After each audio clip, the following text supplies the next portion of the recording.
You don't know that you've stepped straight out of a Paulus Potter, but you have. We're going to go out into Paulus Potter's countryside, and we're going to find a pure Paulus Potterscape in the wild. Ooh.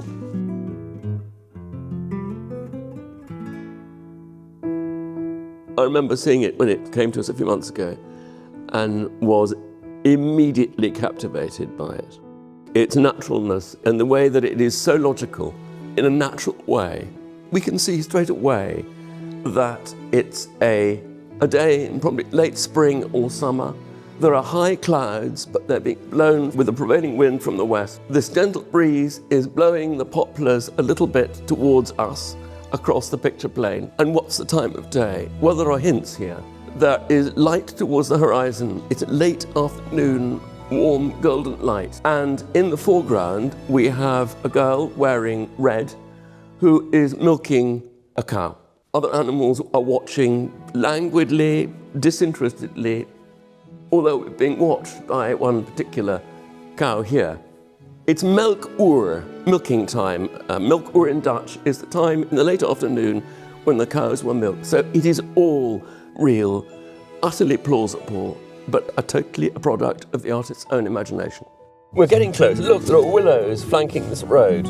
So we are definitely getting close here. We're into the countryside. We're not far from Leiden. This would have been Paulus Potter's stamping ground. I think our chances of finding a Potterscape are good. We're looking for trees, aspens, poplars, willows. We're looking for grazing land. Have you got much experience wrangling farm animals? I have some experience. That's Potter. That's absolutely Potter. Yeah. We're here in Paulus Potter land. There are sheep, there are goats, there are cows. There is a wonderful atmosphere and a proper rural smell. I can smell grass.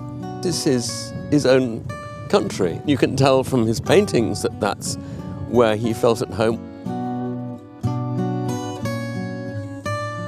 We're going to go and see, and I hope befriend, some Paulus Potter cows. We don't need a metal fence in that way, do we?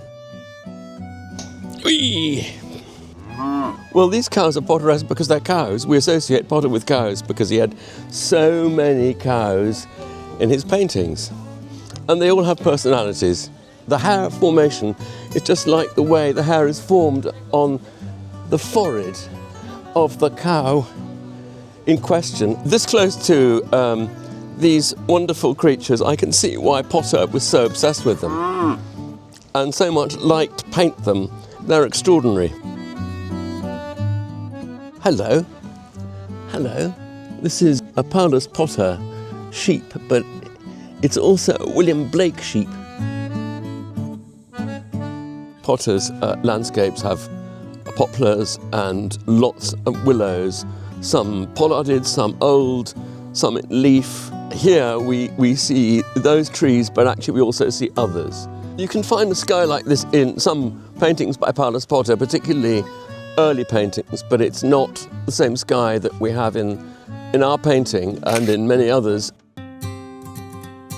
Potter's landscapes are not artless. For example, he almost always in his landscapes introduces a note of red in the foreground or the middle ground because he knew that would arrest the eye. Hi! I'm wearing red because the milkmaid in the painting is wearing red and I'm now the milkmaid.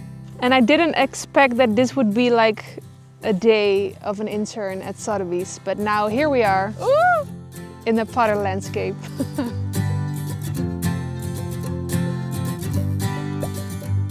Potter includes goats in lots of his paintings as part of the natural population of a farm. They tend to be looking with a slightly baleful glare, but that's goats for you. I smell of cow. Oh, hello. I do feel as if I'm in a Potter painting right now. I'm not sure whether this goat's mummy is going to be entirely happy about this arrangement. You can eat my waistcoat. The painting is so natural, even though it's a construct of the artist's mind. People have always been tempted to over-interpret Potter. They think, if a painter would concentrate on portraying cattle and sheep and goats in a pastoral farmland landscape, there must be a reason behind it. But they're wrong.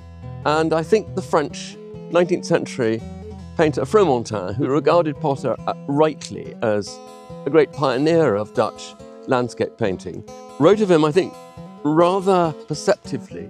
He wrote, "More than any other painter of the straightforward school, Potter stood for simplicity, patience, circumspection, persevering love for what is true. He had a decided liking for country life, an open mind, calm, stormless, no nerviness, a profound and wholesome sensibility, an admirable eye, a sense of proportion, a taste for clearly defined things." Potter knew exactly what he was painting and exactly how he was painting it.